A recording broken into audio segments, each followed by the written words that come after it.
C'est l'invité café.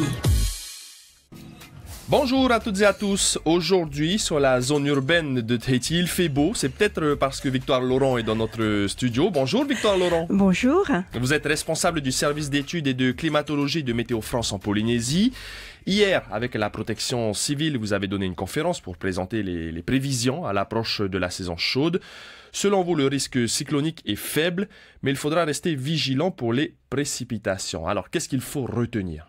Alors, ce qu'il faut retenir, donc, c'est effectivement que le risque est faible. Il n'est pas de zéro, donc c'est un risque faible qui va surtout concerner l'archipel des Australes et l'archipel des Gambiers. Donc ça rassure pour les habitants des Marquises, de la Société et des Tuamotu.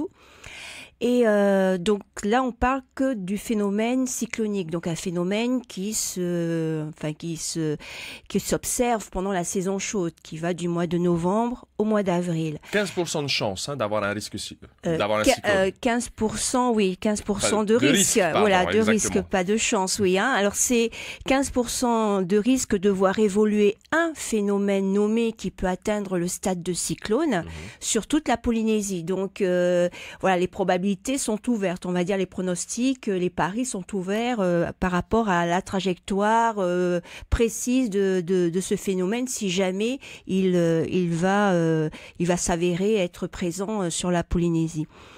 Après, donc si on intègre les dépressions nommées, donc c'est-à-dire les phénomènes qui ont atteint le stade de dépression tropicale modérée, bon, le risque est un peu plus élevé de 25%, mais ça reste quand même un risque faible, donc qui peut un peu rassurer sans non plus être complètement, comme dirais-je, pas prévoyant, voilà, il faut être quand même prudent, on est quand même en saison chaude. Le risque de dépression nommé, il est de 25%, il est un peu plus élevé que le risque cyclonique. Est-ce qu'une dépression nommée, c'est le stade inférieur d'un cyclone ? Oui, tout à fait. Donc, il faut savoir que pour suivre un phénomène qui va évoluer en dépression tropicale faible, modérée, forte et après cyclone, donc les météorologues ont défini des critères par rapport au vent moyen observé autour du centre du cyclone, donc des vents moyennés sur 10 minutes.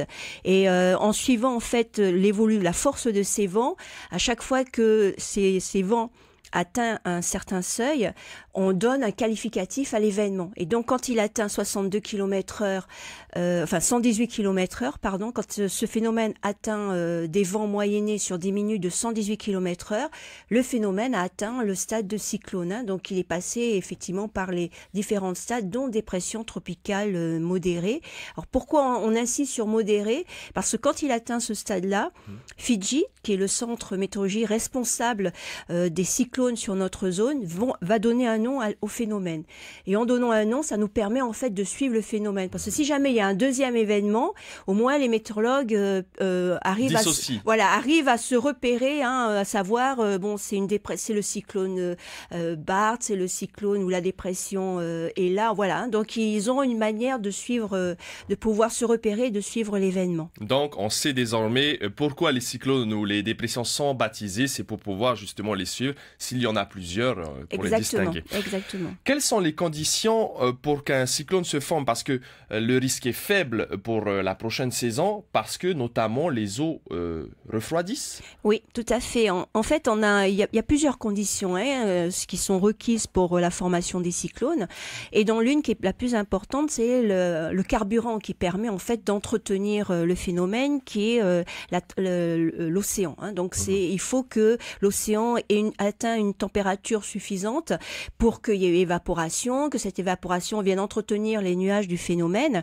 Parce qu'il ne faut pas oublier le rôle premier des cyclones, ce que souvent les gens ne pensent pas, c'est de refroidir l'océan. Si les cyclones aujourd'hui existent sur la planète, son rôle principal est de refroidir l'océan. Donc c'est pour ça qu'on attache, on surveille énormément les températures de la mer. Donc il faut que ces températures de la mer soient supérieures à 28,7 sur 50 mètres. Ça, c'est les conditions pour la Polynésie française. Et puis après, il y a d'autres critères. Il faut que les cyclones s'éloignent de l'équateur parce qu'on a besoin de la force de Coriolis pour initier un mouvement de tourbillon. Sinon, on ne voit pas ce phénomène de tourbillon, il n'existe pas. Il faut aussi qu'il y ait un petit peu de vent, pas trop, parce que quand il y a trop de vent, ça casse en fait la structure des cyclones. Donc Voilà. vous nous dites qu'un cyclone, il y a des risques plus élevés si la température de l'eau dépasse les 28,7 degrés. Exactement, C'est bien ça. voilà. C'est peut-être, pour vous, c'est peut-être pas important, c'est 0,5, 0,7, mais il faut savoir qu'en termes d'énergie au niveau de l'océan, ça représente énormément d'énergie. 0,1 degré, 0,2, 0,3, ça représente énormément d'énergie au niveau de l'océan. Parlons désormais des précipitations, parce qu'il y aura des risques de précipitations, notamment sur les Gambiers et les Australes, à cause notamment d'une zone que l'on appelle la zone de convergence du Pacifique Sud. Est-ce que vous pouvez nous en dire plus pour que les gens comprennent, hein? On va essayer de vulgariser. On va essayer. Alors la zone de convergence du Pacifique Sud, c'est une zone qui s'observe sur la Polynésie française en saison chaude. Donc c'est ça déjà sa particularité. Cette zone, elle est la manière dont elle dynamise, on va dire les mouvements que l'on observe au sein de cette zone favorise la formation des nuages. Donc ce qui identifie sur une image satellite cette zone, c'est en fait une bande nuageuse. Et donc c'est une zone qui favorise la formation des nuages. Et qui dit formation des nuages dit apport de précipitations. Et cette zone de convergence du Pacifique Sud, il faut savoir qu'elle apporte, surtout en saison des pluies, 70% des pluies qui tombent sur les îles du Vent. Donc sur Tahiti et Moorea, il faut savoir que 70% des pluies sont issues de cette zone de convergence du Pacifique Sud. Donc voilà pourquoi c'est vraiment important de surveiller cette zone. Alors bien sûr, elle reste pas, elle n'est pas statique. L'atmosphère n'est pas statique, l'atmosphère bouge. En fin de saison, elle se déplace vers les îles sous le vent, c'est ça? Pas du tout, en fait. La société, non? Non, en fait, elle a un mouvement qui dépend d'autres facteurs, donc je vais pas m'étaler sur ces facteurs, mais disons que climatologiquement, elle navigue entre la société. Elle peut même aller entre les Marquises et la société, jusqu'aux Australes. Voilà, ça c'est son chemin de navigation. Et il y a des années, elle a sa zone privilégiée. Elle est par exemple au sud de la société jusqu'aux Australes. Au contraire, elle va de la société jusqu'aux Marquises. Donc, c'est vraiment une zone qui n'est pas stable et qui, en fonction des saisons, va plutôt privilégier une zone où elle va évoluer. Et donc, par exemple, pour cette année, pour la prochaine saison, sa zone privilégiée, ça va être entre limitrophe Tahiti et les Australes. Ce qui explique pourquoi on prévoit pour la prochaine saison plus de pluie sur les Australes et un focus sur les Gambiers à cause justement du fait qu'on est en Niña faible. Et Niña faible, c'est quand même la zone des Gambiers qu'il faut surveiller pour l'activité cyclonique. Et du coup, moins de pluie également aux Marquises. Ah oui, là, les Marquises vont pas être gâtées. Parce qu'en général, en Niña, c'est une période de sécheresse pour les Marquises. D'un côté, ils vont un peu souffler, vu ce qu'ils ont vécu lors de la dernière saison chaude, parce qu'ils ont eu quand même pas mal de pluie, notamment vers la fin de la saison chaude. Donc, je pense qu'ils vont un peu respirer.